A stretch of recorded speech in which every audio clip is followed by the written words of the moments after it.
No aprendemos reglas, sino hechos. La cita que da título a esta columna es una frase del libro El Cisne Negro, de Nassim Nicolás Taleb. Bien vale la pena hacer un ejercicio de memoria para saber cómo llegamos hasta aquí. Basta solo mirar un poco el día a día y ver cómo está girando el mundo en su acontecer. En Francia, roban el Museo del Louvre. Encarcelan al expresidente Nicolás Sarkozy por sobornos de un terrorista libio. En Perú, destituyen a la presidenta Dina Boluarte, no solo por impopular, sino por el nefasto rol de su corta administración. En Corea, quitaron al presidente por favorecer a contratistas y comenzando por los regalos a su esposa de bolsos de alto precio. El caso de la derecha que gana la presidencia de Bolivia y de igual manera el de Argentina, etc. La penosa situación de Cuba y su precaria situación por el régimen comunista. Nicaragua, con una historia que se encamina a la misma situación de Cuba.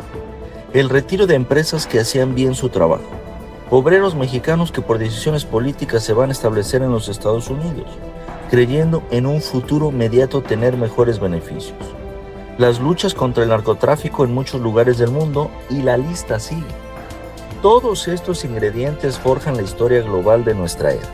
Una historia que se reacomoda y de alguna u otra manera se entrelaza con toda la humanidad, donde hoy se vive una revolución imparable de tecnología en todos los ámbitos, mismas que se observan en los cambios geopolíticos en todos los ámbitos del mundo. ¿En qué falló el globalismo, el capitalismo, el comunismo? Hay demasiada información, donde vale la pena repensar cuál será el modelo económico sociopolítico que prevalecerá o funcionará, porque no puede ser general. Cada región o pueblo vive y piensa diferente. Sus usos y costumbres son totalmente diferentes, desde lo ideológico o religioso hasta lo geográfico y económico. Cada vez se escucha más cómo la Iglesia Católica se ve disminuida, un mundo musulmán creciendo, y en estos dos, de manera interna también existen grandes divisiones llenas de complejos valores e intereses. Muchos políticos del mundo han caído en excesos de confianza, donde al creerse impunes y perpetuos, se manejan como reyes de sus propios feudos. La gente de a pie común y cotidiana observa, siente, vive, sufre y es llevada, amén de ocasiones al límite de su tolerancia.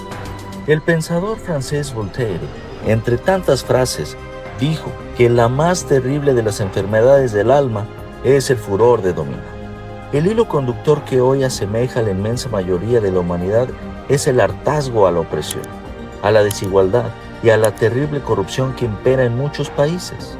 El entusiasmo de seguir a un actor político cada vez decae más. Muchas cosas se normalizan provisionalmente por necesidad, pero son cada vez más momentos instantáneos que solo exacerban los recuerdos de una realidad. Esto al margen de una sociedad más informada, donde muchos sistemas políticos o regímenes quieren prohibir que fluya la información, quitando redes sociales o vetando el Internet. Ya tuvimos el triste caso de Nepal, un pueblo que vive del turismo y, sin Internet, hubiera sido mutilada su economía. Claro, el cisma de su clase política y el exhibir los excesos de sus familias no fue bien recibido y quisieron tapar el sol con un dedo. Aquí bien cabe la frase del actor y director de cine Woody Allen. La ventaja de ser inteligente es poder fingir que uno es imbécil. Al revés no se puede. Los pueblos del mundo, aun siendo adoctrinados, tienen un razonamiento genético fundamental como ingrediente básico esencial: el hambre y la salud. No hay gobierno que pueda sostener la carga social si no existe un equilibrio de justicia social y producción privada. La justicia retardada es injusta, decía el estadista y ex primer ministro del Reino Unido, William Gladstone.